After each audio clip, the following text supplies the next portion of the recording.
गांव के एक छोटे से घर में रहने वाला रोहित हमेशा खुद को असफल मानता था। उसने कई बार बिजनेस करने की कोशिश की, लेकिन हर बार असफलता हाथ लगी।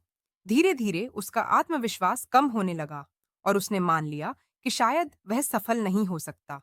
एक दिन उसके गांव में एक बुजुर्ग व्यक्ति आए, जिन्हें लोग ज्ञान गुरु कहते थे। वे जीवन की गहरी बातें बताते थे। रोहित ने उनसे अपनी परेशानी साझा की। मैं कुछ भी करूं, सफलता मिलती ही नहीं। मेरी किस्मत ही खराब है। ज्ञान गुरु मुस्कुराए और बोले, बेटा, सफलता किस्मत से नहीं, सोच से आती है। अगर सोच बदल जाए, तो परिणाम भी बदल जाता है। रोहित ने आश्चर्य से पूछा, कैसे? गुरुजी ने उसे एक छोटी सी कहानी सुनाई।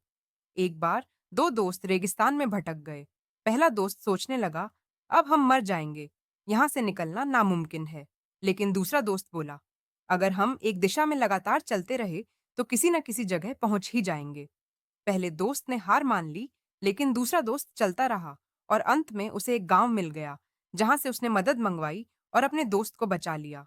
गुरुजी बोले, अगर तुम्हारी सोच हार मान लेती है, तो शरीर भी हार मान लेता है।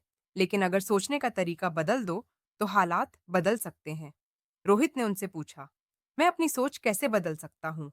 गुरुजी ने 3 बातें बताईं। वेन, सकारात्मक सोच अपनाओ। हर असफलता को एक सीख मानो और आगे बढ़ो। 2, लगातार प्रयास करो। सफलता एक दिन में नहीं मिलती, लेकिन जो कोशिश नहीं छोड़ता, वही जीतता है। 3, खुद पर विश्वास रखो। अगर तुम खुद को काबिल समझोगे, तभी दुनिया तुम्हें काबिल मानेगी। रोहित ने इस सीख को अपनाया। उसने अपनी गलतियों से सीखा, बार-बार प्रयास किया और धीरे-धीरे सफलता की ओर बढ़ने लगा। कुछ सालों बाद वही रोहित जो खुद को असफल मानता था, एक सफल बिजनेसमैन बन गया।